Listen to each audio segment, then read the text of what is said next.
Hello everyone, welcome to this channel. तो यहाँ पे हम डिस्कस करने वाले हैं HCV के कुछ इंपॉर्टेंट क्वेश्चंस। चैप्टर है हमारे पास 42, photo electric effect and wave particle duality. तो ये हमारे पास चैप्टर है, इसके इंपॉर्टेंट सवाल डिस्कस करेंगे और वीडियो जो है लाइक करके जाइएगा। चैनल सब्सक्राइब नहीं किया है तो सब्सक्राइब कर लीजिए। सवाल है हमारे पास एग्जाम्पल नंबर 12, ये भी अच्छा सवाल है। सवाल देखिए क्या कहता है कि एक मोनोक्रोमैटिक लाइट है ऑफ वेवलेंथ लैम्डा, जिसकी वेवलेंथ कितनी है, लैम्डा के बराबर है, is incident on an isolated metallic sphere of radius A. अब ये जो वेवलेंथ है, फोटोन जो है गिराए जाते हैं एक स्फीयर के ऊपर। स्फीयर जो है आइसोलेटेड है, यानी कि कोई भी और इसका कनेक्शन नहीं है किसी और दूसरे चार्ज के साथ में, किसी दूसरे स्फीयर के साथ में, किसी भी के साथ में इसका कनेक्शन नहीं है। एक आइसोलेटेड स्फीयर है, इसका रेडियस है A. Threshold wavelength is lambda nought which is larger than lambda. इसका मतलब यह है कि फोटो इलेक्ट्रिक इफेक्ट होगा ही होगा, बिकॉज थ्रेशहोल्ड वेवलेंथ ज्यादा है इंसिडेंट वेवलेंथ से, या कह सकते हैं इंसिडेंट वेवलेंथ छोटी है थ्रेशहोल्ड वेवलेंथ से, तो जो है हमारा फोटो इलेक्ट्रिक इफेक्ट होगा ही होगा।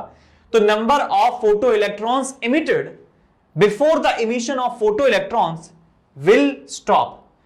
तो कितने फोटो इलेक्ट्रॉन्स निकल जाएंगे जब फोटो इलेक्ट्रिक इफेक्ट रुक जाए। तो सवाल सुन के बड़ा ही अजीब लग रहा है कि यार क्या ये हो रहा है, लेकिन आप इस सवाल को एक एक स्टेप करके पढ़ेंगे तो आपके दिमाग में आ जाएगा। तो मैं आपको समझाता हूं कि सवाल क्या कह रहा है। एक हमारे पास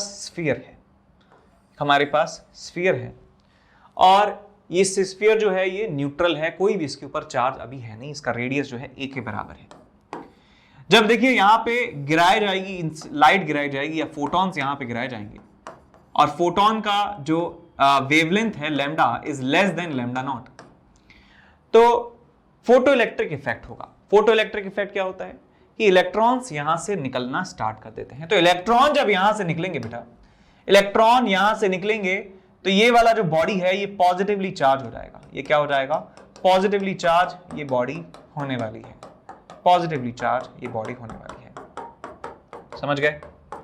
जैसे जैसे इलेक्ट्रॉन निकलेंगे वैसे वैसे इसका चार्ज जो है बढ़ता ही जाएगा, इसका चार्ज जो है वो बढ़ता ही जाएगा। इलेक्ट्रॉन्स यहां से छोड़ के जा रहे हैं, इलेक्ट्रॉन जा रहे हैं कि हम जा रहे हैं, बाय बाय टाटा, हम जा रहे हैं, अब हम नहीं आएंगे। तो इलेक्ट्रॉन जा रहे हैं और इसके ऊपर चार्ज बढ़ता जा रहा है। तो ये वाला जो स्फीयर है ये इलेक्ट्रॉन्स को अट्रैक्ट करने लग गया है, यानी कि इलेक्ट्रॉन जो इसने रिलीज किए थे अब ये इलेक्ट्रॉन ईटर बनता जा रहा है, इलेक्ट्रॉन ईटर बनता जा रहा है। इसकी भूख बढ़ रही है कि यार मैं भूख लगाई है, इलेक्ट्रॉन बहुत सारे बाहर निकल गए हैं, तो इसमें पॉजिटिव चार्ज आ गया है जो इलेक्ट्रॉन को अट्रैक्ट कर रहा है। लेकिन इलेक्ट्रॉन फिर भी बाहर निकले जा रहे हैं, बिकॉज इलेक्ट्रॉन के पास जो है वो इसको ओवरकम कर पा रहे हैं, इसके अट्रैक्शन को। लेकिन एक मोमेंट ऐसा आएगा जब ये इलेक्ट्रॉन इसके अट्रैक्टिव फोर्स को क्या नहीं कर पाएंगे, ओवरकम नहीं कर पाएंगे, तब मैं कह सकता हूं इलेक्ट्रॉन का निकलना बंद हो जाएगा, बिकॉज इलेक्ट्रॉन निकलेंगे वैसे ही इनको अट्रैक्ट कर लेगा, खींच लेगा, और फोटो इलेक्ट्रिक इफेक्ट जो है वो रुक जाने वाला है। तो मान लीजिए यहां पे let's assume that after acquiring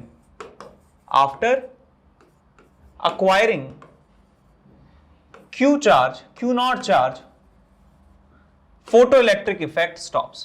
photoelectric effect जो है वो स्टॉप हो जाता है। तो मैं यहां पे लिख सकता हूं E into stopping potential, E into VS। इसको ऐसे समझ लीजिए, या फिर आप इसको ऐसे समझ लीजिए कि जो इसकी एनर्जी है, इसकी पोटेंशियल एनर्जी है -E into Q not divided by A। ये इसकी पोटेंशियल एनर्जी है, यही इलेक्ट्रॉन की मैक्सिमम काइनेटिक एनर्जी के बराबर है ना।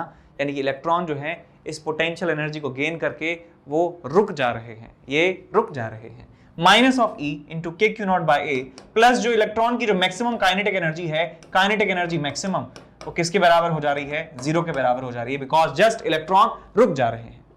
तो टोटल एनर्जी ऑफ इलेक्ट्रॉन यहां पे हमने क्या कर दिया है, 0 के बराबर कर दिया है। Potential energy plus kinetic energy 0 के बराबर कर दिया है। तो यहां से हमें मैक्सिमम काइनेटिक एनर्जी मिल जाती है किसके बराबर, Q not E divided by A के बराबर। और ये हम फोटो इलेक्ट्रिक इक्वेशन से लिख सकते हैं क्या, HC 1 upon lambda minus 1 upon lambda naught. तो यहां से Q नॉट को लिख सकता हूं मैं n इंटू ई, बिकॉज हम जानते हैं कि क्वांटाइजेशन ऑफ चार्ज की वजह से यदि n नंबर ऑफ इलेक्ट्रॉन्स निकले होंगे तो इसके ऊपर चार्ज आ गया होगा n इंटू ई के बराबर। तो यहां से आ जाएगा आपके पास 1 upon 4 pi epsilon not. Q not को लिख सकता हूं मैं n इंटू ई और ई कितना हो जाएगा e square divided by a, और यहां आ जाएगा आपके पास hc 1 upon lambda minus 1 upon lambda naught. उधर पहुंचा दीजिए, आपको n की वैल्यू मिल जाती है 4 pi epsilon not a h c divided by e square, और यहां पे 1 upon lambda minus 1 upon lambda naught आपको मिल जाता है। तो इस तरीके से सवाल को किया जा सकता है। n is equals to 4 pi epsilon naught AHC, 4 pi epsilon AHC by e square 1 upon lambda minus 1 upon lambda naught सही आंसर है बिल्कुल। इसको आप ऐसे भी देख सकते थे that E into stopping potential is equals to क्या होता है आपके पास hc by lambda minus hc by lambda naught। तो यहाँ पे Vs को हम लिख सकते हैं kq by a पोटेंशियल लिखा जा सकता है उस स्फीयर का, और वो स्फीयर का पोटेंशियल जो है वो एक नेगेटिव पोटेंशियल होता है। ऑफ कोर्स नेगेटिव पोटेंशियल मतलब उसको रोक रहा है, इलेक्ट्रॉन को के मूवमेंट को रोक रहा है, फोटो इलेक्ट्रिक इफेक्ट को रोक रहा है। तो ये बात हुई साहब हमारे इस इक्वेशन की, इस क्वेश्चन की। अच्छा सवाल था। तो जो इस पहले 3 सवाल जो मैंने कराए हैं जो वो काफी ज्यादा इंपॉर्टेंट हैं, आपको ये आने ही चाहिए। तो बच्चों एक छोटा सा अनाउंसमेंट है यहाँ पे। तो सबसे पहले तो जो एस अनअकैडमी चैंपियंस लीग है वो जेई के लिए स्टार्ट हो रही है फिर से, और यहाँ पे आपको चांस मिलेगा टू मीट सचिन तेंदुलकर से मिलने का मौका आपको मिलने वाला है। अब करना क्या होगा मौका पाने के लिए आपको कि एक टेस्ट होगा, एप्टीट्यूड बेस्ड टेस्ट होगा दिसंबर 18, दिसंबर 19, 26 1 PM ऑनवर्ड्स। और ये जो टेस्ट है ये फ्री है, आपको बस वेबसाइट पे जाके एनरोल करना है और ये टेस्ट देना है। दूसरा हमारे पास ये है कि अनअकैडमी चैंपियंस लीग, जो पहला स्लाइड था जिसमें सचिन तेंदुलकर से मिलने का मौका था, उसमें प्राइजेस भी हैं जो 1 से लेके 10 तक जो रैंक होने वाली हैं उनको 20,000 का प्राइज जो है मिलने वाला है, और 100% तक स्कॉलरशिप भी आपको मिलेगी, और 11 से 30 के लिए 10,000 का कैश प्राइज, और 31 से 50 के लिए 6,000 का कैश प्राइज आपको मिलने वाला है, और साथ में स्कॉलरशिप भी यहाँ पर होने वाली है।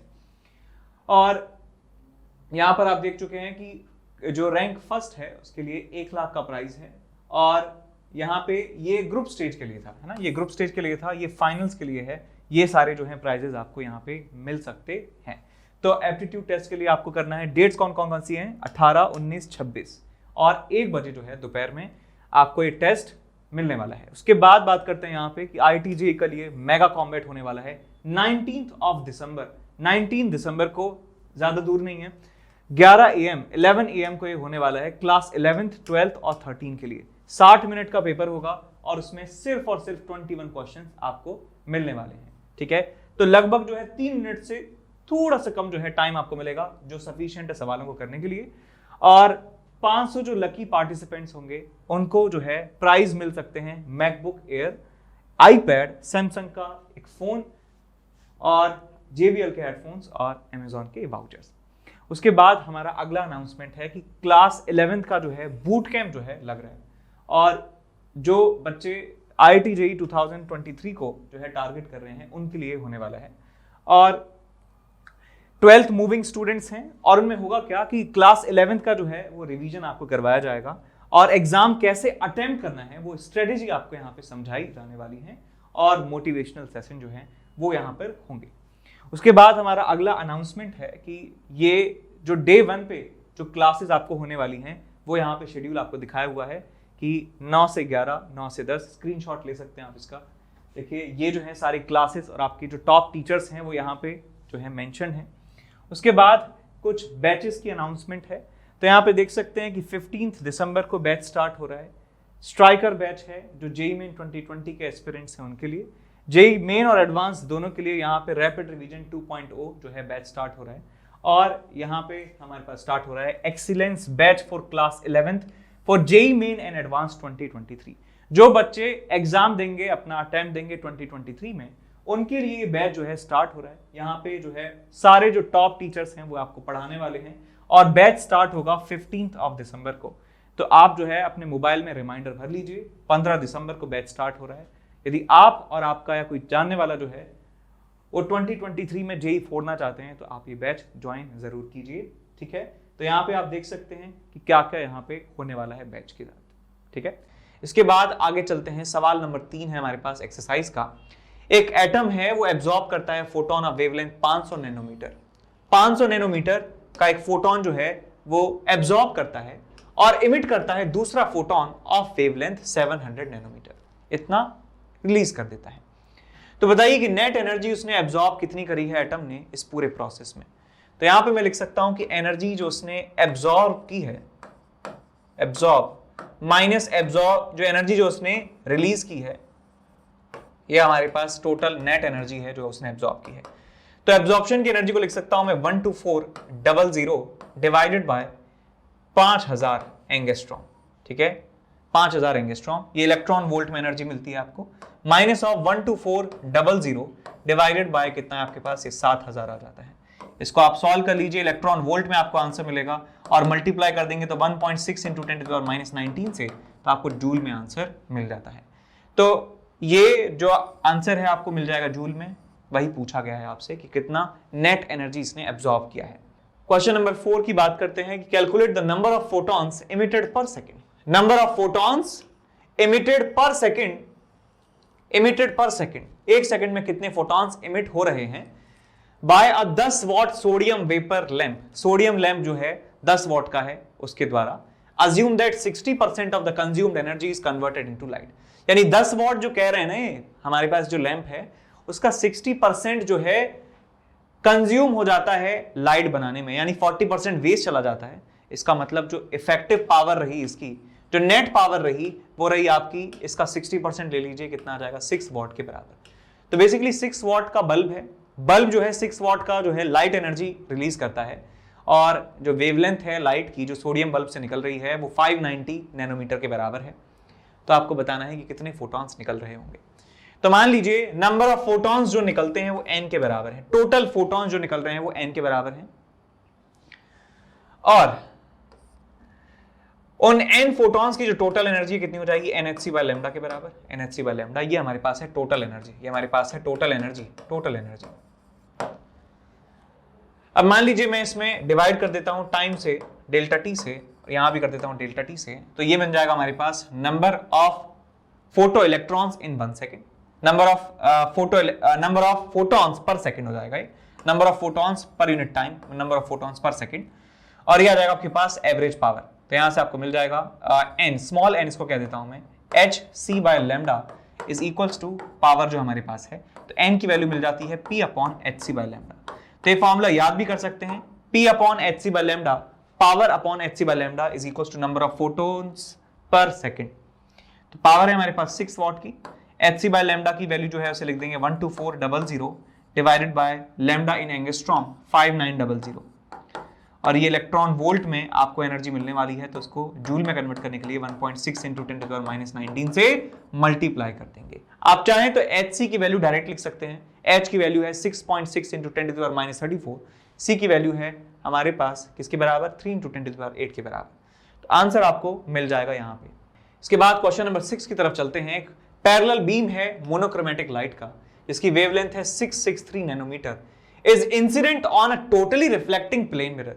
रिफ्लेक्टिंग, टोटली रिफ्लेक्टिंग सरफेस है, उस पे इंसिडेंट होती है अलोंग द नॉर्मल, अच्छा अलोंग द नॉर्मल नहीं है, एंगल ऑफ इंसिडेंस 60 दिया है। तो नंबर ऑफ फोटॉन्स बताइए कि स्ट्राइकिंग द मिरर पर सेकंड इतना है, तो calculate the force exerted by the light by the beam on the mirror. तो एक हमारे पास मिरर है, मिरर के ऊपर लाइट गिरती है 60 डिग्री एंगल बनाते हुए, और जो सरफेस है वो एक्सट्रीमली रिफ्लेक्टिंग है। तो बताना है कि कितना फोर्स लग रहा होगा उस मिरर के ऊपर, किसकी वजह से, उस बीम की वजह से। तो हमने इससे बड़े बड़े सवाल भी कर रखे हैं, ये सवाल तो है थोड़ा सा आसान है उसके कंपैरिजन में। चलिए स्टार्ट करते हैं, ठीक है। एक चीज और मैं आपका प्रॉमिस यहां पे चाहता हूं कि ये सवाल करने के बाद ऐसे सवाल आपके कभी गलत ना हो, ये आप प्रॉमिस कीजिए सर, एक भी सवाल जो है गलत नहीं होगा, ऐसा यदि आ गया तो, ठीक है, तब जो है फायदा आपको मिलेगा असली। तो यहां एक हमारे पास मिरर है और एक लाइट का बीम जो है वो आकर ऐसे इंसिडेंट होता है, एंगल 60 डिग्री दिया है, इसका मतलब नॉर्मल से दिया है एंगल, ये एंगल है 60 डिग्री के बराबर, और वो रिफ्लेक्ट हो जाता है लाइक दिस, रिफ्लेक्ट हो जाता है लाइक दिस, ये एंगल भी 60 डिग्री के बराबर है। ठीक बात। अब यहां देखिए बेटा, यहां जो है हमारे पास फोटोन, उस फोटोन का मोमेंटम जो है इस तरफ है, तो इस मोमेंटम के मैं दो टुकड़े कर सकता हूं, एक मोमेंटम का टुकड़ा ये, एक मोमेंटम का टुकड़ा ये एंगल 60 है तो ये एंगल भी 60 हो जाएगा। तो P का एक कंपोनेंट आ जाएगा आपके पास P cos 60 और एक कंपोनेंट आ जाएगा P sin 60। जब ये टकराएगा, टकरा के वापस लौटेगा, तो इसका नेट मोमेंटम जो है इस तरफ होने वाला है, और उस मोमेंटम में दो कंपोनेंट होंगे, हमारे पास होगा P sin 60 और ये हो जाएगा आपके पास P cos of 60। तो आप क्लियरली देख सकते हैं कि जो मोमेंटम में जो चेंज आया है वो वर्टिकल कंपोनेंट में आया है। तो टोटल मोमेंटम में चेंज मैं लिख सकता हूं delta P is equal to कितना आ जाएगा आपके पास P cos 60 और P cos 60 का डिफरेंस P/2 और P/2 का डिफरेंस कितना आ जाएगा आपके पास P के बराबर। P को मैं क्या लिख सकता हूं, P को लिख सकता हूं मैं टोटल एनर्जी U/C। तो हमारे पास n फोटॉन्स में मान लेता हूं, तो NU/C के बराबर हमें मोमेंटम में चेंज मिल जाता है। अब यहां पे डेल्टा T से इसको डिवाइड कर दीजिए, तो डेल्टा P/डेल्टा T कर देंगे, तो डेल्टा T कर देंगे तो आपको मिल जाएगा यहाँ पे फोर्स, और ये वाली जो क्वांटिटी है ये क्या है, नंबर ऑफ फोटॉन्स इंसिडेंटिंग पर सेकेंड। तो ये स्मॉल n U/C हमें मिल जाता है F के बराबर। और U जो है बेटा एनर्जी है फोटोन की, एक फोटोन की एनर्जी है जिसे हम hc/λ भी लिख सकते हैं। तो n times hc/λ into C आपको मिल जाएगा, C से C चला गया, आपको मिल गया F की वैल्यू। नंबर ऑफ फोटॉन्स पर सेकंड कितने हैं आपके पास 10⁻19 इंटू H की वैल्यू है 6.6 into 10⁻−34 divided by lambda, lambda कितना है 663 नैनोमीटर, इसको 663 इंटू 10⁻⁻9 आप लिख सकते हैं। सॉल्व कर लीजिए इस पूरे रिलेशन को, आपको आंसर मिल जाएगा कितना होगा। ठीक है, तो ऐसे आप फोर्स निकाल सकते हैं। अब आगे बढ़ते हैं अगले सवाल की तरफ। सवाल है हमारे पास क्वेश्चन नंबर 8। क्वेश्चन नंबर 8 आपसे कहता है कि एक टोटली रिफ्लेक्टिंग टाइप का सरफेस है, स्मॉल प्लेन मिरर है, प्लेस्ड हॉरिजॉन्टली उसको प्लेस किया गया है, faces a parallel beam of light as shown in figure. एक पैरेलल लाइट का बीम जो है वो ऐसे गिराता है। The mass of the mirror is 20 gram. 20 gram जो है उसका मास है, इस मिरर का इसका मास है 20 ग्राम। Assume that there is no absorption in the lens and 30% of the light emitted by the source goes through the lens. Find the power of the source needed to support the weight of the mirror. तो हमें इस mirror को support करना है, इसके wait को support करना है, तो कितना पावर इसका होना चाहिए। लेंस से कोई भी दिक्कत नहीं है, कह रहे हैं कोई भी एब्जॉर्प्शन नहीं है लेंस की वजह से। तो भैया ये देखिए ये बैलेंस कैसे रहेगा, जब इसका जो ग्रेविटेशनल फोर्स है इसके ऊपर लगने वाला जो इसका वेट है, इसका वो वेट बैलेंस हो जाए force exerted by the radiation. Force exerted by radiation बराबर करना है mg के बराबर। तो फोर्स एक्सर्टेड बाय रेडिएशन हमें किसके बराबर करना है, mg के बराबर करना है। तो फोर्स आप देखिए कैसे निकालेंगे, फोर्स कैसे निकालेंगे। ये एक रिफ्लेक्टिंग सरफेस है, तो मैं लिख सकता हूं यहां पे जो फोर्स लगेगा 2u/c, 2u/c मोमेंटम में चेंज हो गया, ये डेल्टा टी हो गया, यहाँ पे कैपिटल N से मल्टीप्लाई कर दिया। समझ में आया कैसे लिखा। देखो बेटा ये मैं कैसे लिख पा रहा हूं इतना जल्दी। पहले आप एक फोटोन की इमेजिनेशन कीजिए, एक फोटोन का एनर्जी कितना होता है U, एक फोटोन का मोमेंटम कितना हो गया U/c। नॉर्मल के अलोंग जा रहे हैं, वापस टकरा के आ रहे हैं, तो मोमेंटम में चेंज कितना हो जाएगा 2u/c। एक फोटोन तो है नहीं, बहुत सारे फोटोन है, तो N से मल्टीप्लाई कर दिया, N मल्टीप्लाई कर दिया। तो ये तो है हमारे पास मोमेंटम में चेंज टोटल। अब इसको डेल्टा टी से डिवाइड करेंगे तो हमें फोर्स मिल जाएगा, हमें मिल जाएगा फोर्स। तो n/डेल्टा टी ये बन जाएगा हमारे पास नंबर ऑफ फोटॉन्स के इंसिडेंट होने का रेट, और वो हमें दिया है क्या, नहीं दिया है। अच्छा ठीक है, नहीं दिया है, हमें पावर पूछा गया है, हमें पावर पूछा गया है। तो बेटा ये देखो n टाइम्स u/डेल्टा टी, NU/डेल्टा टी, ये NU क्या हो गया आपके पास, NU हो गया आपके पास टोटल एनर्जी फोटॉन्स की, और एनर्जी अपॉन टाइम कितना हो गया आपके पास, पावर हो गया। तो मैं इसे लिख सकता हूं 2p/c, 2p/c ये हमारे पास टोटल फोर्स हो गया, किसके बराबर है, mg के बराबर है। एक बात और यहाँ पे कही गई है कि 30% जो लाइट है वो लेंस के थ्रू जाती है, यानी सिर्फ 30% काम का है। तो यहाँ पे जो पावर है उसका 30% ले लेंगे, तो 0.3 से मल्टीप्लाई कर दीजिए, तो यहाँ से पावर आपको मिल जाता है mgc डिवाइडेड बाय 0.6 तो मास इसका दिया है 20 ग्राम के बराबर। So 20 into 10 to the power -3 into 10 into 3 into 10 to the power 8 divided by 0.6। तो ये हमें मिल जाती है वैल्यू पावर की, इतना पावर हमें रिक्वायर्ड होगा। ठीक, समझ में आया।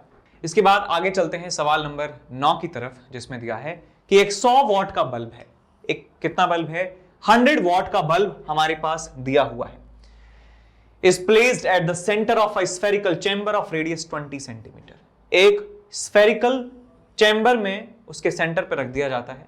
60% of the energy supply to the bulb is converted into light, यानी कि इसका एफिशिएंसी सिर्फ 60% है, and that the surface of the chamber is perfectly absorbing, perfectly reflect नहीं है, परफेक्टली एब्जॉर्बिंग है। तो find the pressure exerted by the light on the surface of the chamber. तो चैम्बर की सरफेस पर कितना प्रेशर लग रहा होगा ये हमें कैलकुलेट करना है।